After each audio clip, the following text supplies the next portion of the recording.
that if Bernie had been the Democratic, nominee instead of Hillary Clinton in 2016, I think we would have a very different outcome for sure, because Bernie was ahead of his time. I mean, he was ahead of his time in the 90s and the early 80s in the 90s and the early 2000s with his lectures on populism and a lot of the, big money future oligarchs, which he's still kind of talking about, to this day. So well, I wouldn't say precisely that he's ahead of his time, because the current administration won with the same message.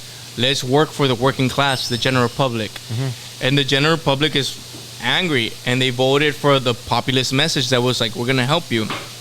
And are they? I mean, I know ranchers in South Texas that lost their workforce right now, and they're like, who's going to pick up the crops? I personally know them. Like, their crops have been rotting, and they're trying to source it. And that wasn't the message, right? It was like, we're going after the criminals. But look at the Venezuelans in Guantanamo. Like, what?